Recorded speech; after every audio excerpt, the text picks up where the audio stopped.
Right. ఇక ఈ మధ్య కాలంలో మీపై ట్రోలింగ్ వస్తుంది. ముఖ్యంగా మీరు లాస్ట్ టైం చేసినటువంటి వ్యాఖ్యలు sinusitis, Pawan Kalyan sinusitis operation గురించి మీరు చేసినటువంటి వ్యాఖ్యల తర్వాత మీపై పెద్ద ఎత్తున ట్రోలింగ్ జరుగుతుంది. కొత్త మార్కెట్ లో కొత్త సైంటిస్ట్ వచ్చారని చెప్పి మీకు వైట్ వ్యాప్రాన్ వేసి సార్ మిమ్మల్ని సార్ ఒక అవును అంటే sir actually lawyer turn doctor turn lawyer అని చెప్పి కొత్త మార్కెట్ లో కొత్త డాక్టర్ వచ్చింది అని చెప్పి ట్రోలింగ్ జరుగుతుంది మీ మీద.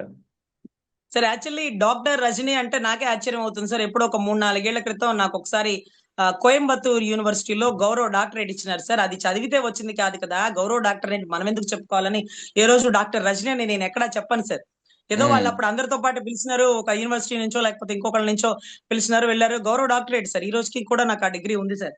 కానీ నేను ఎప్పుడు డాక్టరేట్ అని కానీ లేకపోతే ఎప్పుడు డాక్టర్ రజనీ అని కానీ ఎప్పుడు చెప్పుకోను. కానీ ఇన్ని రోజుల తర్వాత మళ్ళీ డాక్టర్ రజనీగా జనాల్లోకి కనపడితే నాకే ఆశ్చర్యం అవుతుంది. సో ఎనీవే, నా గురించి మాట్లాడినటువంటి ట్రోలింగ్స్ వాళ్ళకి సమాధానం చెప్పాల్సిన అవసరం లేదు సార్. ఎందుకంటే నేను ఒక స్టేట్మెంట్ ఇవ్వగానే దానికోసం ఇంతమంది వచ్చారంటే నా స్టేట్మెంట్ లో ఎంత బలం ఉన్నట్టు సార్. ఏదో ఆవిడ మాట్లాడిందిలేండి, ఎవరు వింటారు, ఎవరు నమ్ముతారు, దాని గురించి ఎందుకండి, మా నాయకుడు గొప్పవాడని నేను చెప్పుకోవాలి కదా. నేను మాట్లాడిన దాని గురించి అనలైజ్ చేస్తూ లాయర్ రజనీ అలా, లాయర్ రజనీ ఇలా, లాయర్ రజనీ ఇలా మాట్లాడతారు, అలా మాట్లాడతారు, ఇవన్నీ ఎవరి కోసం మాట్లాడతారు. గతంలో జగన్ గారిని మాట్లాడాను అన్నారు సార్. జగన్ గారిని మాట్లాడిన వీడియోలు ఒక ఆవిడైతే ప్లే చేసి మరీ వినిపించినారు సార్. జగన్ గారికి నాకేమైనా ఆస్తి వివాదాలు ఉన్నాయా? లేదే. జగన్ గారు ఏమైనా మా ఇంటి మీద దాడి చేసినారా? లేదే. జగన్ గారు నన్ను ఏమైనా తిట్టినారా? లేదే. మరి నేను ఎందుకు జగన్ గారిని తిట్టానో లేకపోతే జగన్ గారిని ప్రశ్నించానో జగన్ గారిని విమర్శించానో ఎవరి కోసం? ఎవరి కోసం? అక్కడ ప్రజల కోసం కాదు సార్. మా అన్న అన్నాడు, నేను అనేసిన. అంతే. మా అన్న అన్నాడు, నేను అనేసిన. సో అది కూడా అక్కడ అదొకటి రాజకీయపరమైనటువంటి ఆరోపణలు అంతే. సార్. రాజకీయ పరమైన ఆరోపణలు యాజ్ అన్ అడ్వకేట్ గా కోడికత్తి కేసో లేకపోతే వివేకానంద రెడ్డి గారి మర్డర్ కేసో లేకపోతే గులకరాయ్ కేసు, ఇలా కేసుల గురించి యాజ్ అన్ అడ్వకేట్ గా అనలైజ్ చేయడమే కానీ ఇంకోటి ఏమి ఉండదు సార్. అది సెకండరీ థింగ్. అయితే దాసరి కిరణ్ అండి, ఇతని పేరు ప్రస్తావించుకోవాలి. వీళ్ళ నాన్నగారు స్వయంగా గుంటూరులో ఒక షాప్ ఓపెనింగ్ కి లేకపోతే ఏదో కూపన్ దానికి ఓపెనింగ్ కి నన్ను తీసుకుని వెళ్ళి వాళ్ళందరి ముందు అన్నారు, అదిగో మా అమ్మాయి రజని, నా కూతురు రజని, ఇదిగో నా కూతురికి ఎమ్మెల్యే టికెట్ రావాలి అని దగ్గరుండి వాళ్ళతో కూపన్స్ తీపిచ్చిన దాంట్లో నన్నే తీసుకెళ్లారు సార్. అయితే మా నాన్నగారు చనిపోయినారు సార్. ఎప్పుడంటే కరెక్ట్ గా చంద్రబాబు గారు అరెస్ట్ అయినప్పుడు, పవన్ కళ్యాణ్ గారు నడి రోడ్డు మీద పడుకున్నప్పుడు, అదే రోజు 4 రోజులు ఐసీలో ఉండి రమేష్ హాస్పిటల్లో చనిపోయినారు సార్. ఆ ఐసీలో ఉన్నప్పుడు కూడా ప్రతిరోజు నైట్ నేను రమేష్ హాస్పిటల్లో వెయిటింగ్ రూమ్ లో ఒక్కదాన్నే పడుకొని పొద్దున్నే లేచి మళ్ళీ ప్రచారానికి వెళ్ళి మళ్ళీ నైట్ డాక్టర్ గారితో మాట్లాడి మళ్ళీ వచ్చి రాత్రి అక్కడే పడుకొని 4 రోజుల తర్వాత చనిపోయారు సార్. ఆ చనిపోయిన రోజునే పవన్ కళ్యాణ్ గారు రోడ్డు మీద పడుకున్నారు సార్. అప్పుడు నేను ఉదయ్ గారికి, ఎంపీ ఉదయ్ గారికి, ఇప్పుడు అదే ఎంపీ, అప్పుడు మీ అప్పుడు నాన్నగారు చనిపోయినప్పుడు పవన్ కళ్యాణ్ సహాయం చేశారు, అది మర్చిపోయింది రజనీ అని చెప్పి ట్రోల్ చేస్తున్నారు. అది కూడా yeah sir, yeah sir, exactly నిజంగా సార్. సహాయం చేశారు, చేశారా? చేసింది. యా సార్, చేసింది చెప్పుకోవాలి సార్. అది కూడా నేను అడిగినాను సార్, వద్దు సార్, పార్టీ నుంచి నేను తీసుకునేది ఏంటి, నా అన్న కోసం నేను చూస్తున్నా, నా కులపోడు కోసం నేను చేస్తున్నాను, వద్దన్నా అంటే, అమ్మా ఇది పార్టీ నుంచి కాదు, ఇది పవన్ కళ్యాణ్ గారి దగ్గర నుంచి కాదు, అన్నా ఉదయ్ అన్న అన్నావు అన్నావు కదా, సో ఉదయ్ అన్న నీ కోసం నేను ఇస్తున్నాను అంటూ ఒక వెహికల్ లో దాసరి కిరణ్ పంపించి 1 లక్ష రూపాయలు ఇచ్చినారు సార్. సార్ నాకు బాడీలో పేస్ మేకర్ ఉంది సార్. నాకు పేస్ మేకర్ ఉందని నేను చెప్పింది ఒకే ఒక పవన్ కళ్యాణ్ గారికి సార్. మొన్నటి రోజు ఒక సంవత్సరం క్రితం ఉదయాన్నకి ఎప్పుడో రిపోర్ట్స్ పంపించినప్పుడు ఇలా బాగలేదన్నా బెంగళూరులో చూపించిన, అవునా తల్లి నాకు ఎందుకు చెప్పలేదు అంటే, నేను మీకు చెప్పేది ఏముంది, పవన్ అన్నకి చెప్పినాను కదా అన్నాను సార్. నాగబాబు గారు కూడా మాట్లాడారు సార్. అదేంట్రా తల్లి ఒక్క మాట కూడా చెప్పలేదు, అదేముందన్న పవన్ అన్నకి చెప్పినాను కదా అన్న.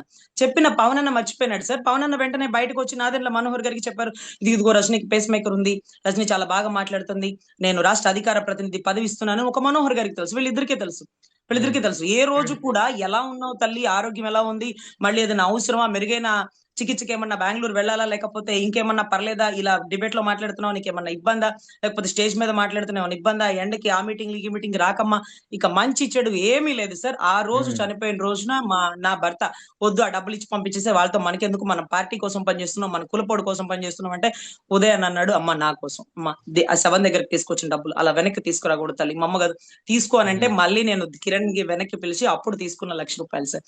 అది కూడా ఉదయ్ అన్న నేను నా డబ్బులు ఇచ్చినాడమ్మా అన్నారు. వీళ్ళేమో పవన్ కళ్యాణ్ గారు చెప్తే ఇచ్చారంట. పవన్ కళ్యాణ్ గారు నడి రోడ్డు మీద పడుకున్నప్పుడు నేను ఎలా ఉన్నానో ఆయనకి ఈ రోజుకే తెలియదు. మా నాన్నగారు చనిపోయిన విషయం ఆయనకి ఎలా తెలుసండి? సో అదే ఉదయ్ కదా. గారికి తెలుసు, ఉదయ్ గారికి నేను చెప్తే తెలుసు. అది కూడా 1 లక్ష రూపాయలు పార్టీ నుంచి అండి. పాపం వివేక్ బాబు అని ఒక అతన్ని చూసినారా సార్? అతనికి ఆరోగ్యం బాగలేదని మా అందరి గ్రూపుల్లో అందరూ తలా కాస్త డబ్బులు వేసుకుని ఆ వివేక్ బాబుకి ఇవ్వాలి అంటూ అందరు మెసేజ్లు పెట్టినారు సార్. అంటే ప్రభుత్వం ఫామ్ అయ్యాక వివేక్ బాబుకి ఒక పదవి ఇచ్చి నెలకి 1 లక్ష రూపాయలు జీతం వచ్చేలాగా అతను అక్కడ కూర్చోబెడితే తప్పేముంది సార్? సార్ అతను ఒక వీడియోలో కూడా నేను విన్నాను. నాకు కష్టం వచ్చినప్పుడు ఈ నెలాఖరు ఇంటద్దలు కూడా కట్టలేనప్పుడు నా స్నేహితులు అమెరికాలో ఉన్నారు, వాళ్ళు పంపించినారు అన్నారు సార్. ఏ రోజు పార్టీ నుంచి సంబంధించిన వాళ్ళు రూపాయి సర్దారని నేను ఎక్కడ డిబేట్ లో చూడలేదు సార్. సో ఇటువంటి పరిస్థితుల్లో ఇప్పుడు 10 లక్షలు ఇచ్చినారు సార్. ఇది కూడా మీ వైసీపీ అధికార ప్రతినిధి అతను ఎవరో వైజాగ్ అతను సార్. వివేక్ బాబుని ఆదుకునే దిక్కు లేదు, మీకు ప్రభుత్వం వచ్చినా మీకోసం పనిచేసిన జర్నలిస్టు సాఫ్ట్వేర్ అంటే తర్వాత రోజు 10 లక్షలు ఇష్యూ చేసినారు సార్. సార్ ఆ 10 లక్షలతో అతని అనారోగ్యాన్ని ఆరోగ్యంగా మనం తీసుకురాగలుగుతామా? తనకి ఒక చైర్మన్ ఇచ్చేస్తే ఏమవుతుంది సార్? సార్ మా లాంటి చదువుకున్న వాళ్ళ మేము వృత్తితో బతకగలం సార్. రాయపాటి అరుణ సార్ ఈ రోజు నన్ను కుక్కలతో పోల్స్తే పోల్చింది. ఆవిడ భాష, ఆవిడ మాట తీరేమో వదిలేసేయండి, కానీ ఆవిడ కూడా పార్టీకి చాలా కష్టపడ్డారు సార్, చాలా కష్టపడ్డారు. అలాంటి వాళ్ళ గురించి అనుచితంగా వాళ్ళు మాట్లాడినంత తేలిగ్గా నేను మాట్లాడిన, కానీ వాళ్ళు పాపం చాలా అందరూ మధ్యతరగతి కుటుంబం వాళ్ళమే కదా. వాళ్ళని అంటే నాకంటే నా వృత్తి ఉంది, మళ్ళీ పొద్దున్న లేసి ఆర్టీసీ బస్ ఎక్కి కోర్టులో కేసు చేసుకుని నా ఇంటి అద్దె, నా కరెంటు బిల్లు, నా ఖర్చులు నేను కట్టుకోగలను. కానీ అలాంటి వాళ్ళని ఒక స్థాయిలో కూర్చోబెట్టి వాళ్ళని ఆదుకోవాల్సిన వ్యక్తులు వాళ్ళని ఆదుకోకపోగా ఆ అమ్మాయిని తిట్టు, ఆ అమ్మాయిని ఇలా తిట్టు, ఆ అమ్మాయి అధినాయకుడిని తిట్టింది. తిట్టానా? ఏ సార్ మనం అక్కడ తిట్లు మాట్లాడుకున్నామా సార్? సార్ చలికాలంలో చేసుకోవాల్సిన సర్జరీ ఎండాకాలంలో చేయించుకున్నారు సార్. అలా చేయించుకోవడం చాలా మంచిదైంది సార్. దాని వల్ల ఆయన ఇప్పుడు అక్కడ చెన్నై పరిసర ప్రాంతాల్లోకి వెళ్ళి ఎలా ప్రచారం చేస్తారు సార్? అక్కడ సభ్యత్వాలు జరిగినప్పుడు బీజేపీని ఆయన ఎలా పొగుడుతాడు సార్? అదే మాదిరిగా కోయంబత్తూరులో ఎంత ఓటింగ్ ఉంది సార్, ఎంత కమ్యూనిటీ ఓటింగ్ ఉంది సార్, ఎంత సభ్యత్వాలు ఉన్నాయి సార్. కేరళలో మొన్న మధ్య రామ్ తల్లూరి గారు, నాగబాబు గారు వెళ్ళి సభ్యత్వాలు చేసినారు సార్. అక్కడికి వెళ్ళి ప్రచారం చేస్తే అక్కడ బీజేపీకి మేము పని చేయాలా, లేకపోతే కేరళలో లేకపోతే జనసేన సభ్యత్వాలు చేసుకోవాలా? సభ్యత్వాలు చేసిన వాళ్ళలో చాలా మంది క్రిస్టియన్స్ ఉన్నారు సార్. వాళ్ళకి తొందరగా బీజేపీ అంటే గిట్టదు సార్.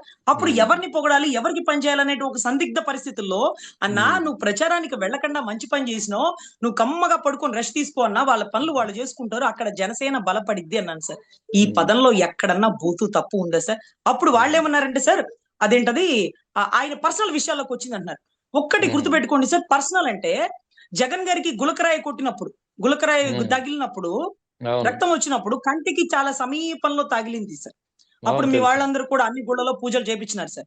అప్పుడు ఆయన అన్నారు, ఏమో ఇట్లా కొట్టుకున్నావేమో, ఇట్లా కొట్టుకున్నావేమో ఎవరు తెలుసు అని ఒక ప్రచారంలో ఒక క్యాన్వాయ్ పై నుండి ఒక పార్టీ అధ్యక్షుడు పక్క పార్టీ నాయకుడికి, అప్పుడు ఒక సీఎం హోదాలో ఉన్న వ్యక్తికి దెబ్బ తగిలితే అంత తేలిగ్గా మాట్లాడినావే, ఈ రోజు ఇది పర్సనల్ విషయం గురించి మాట్లాడతారా? నేను చేయించుకోలేదని చెప్పట్లా, అప్పట్లో చేయించుకుంటారు చలికాలంలో, ఇప్పట్లో చేయించుకున్నారు, చేయించుకోవడం కూడా చాలా మంచిదైంది, డాక్టర్ కి ధన్యవాదాలు అన్నారు సార్. సార్ పర్సనల్ విషయాల్లో అంటే చెల్లికి ఆస్తిలో వాటా ఇవ్వలేదు, మనకెందుకు సార్, కోర్టులో కేసు కదా, మనకెందుకు? ఓకే.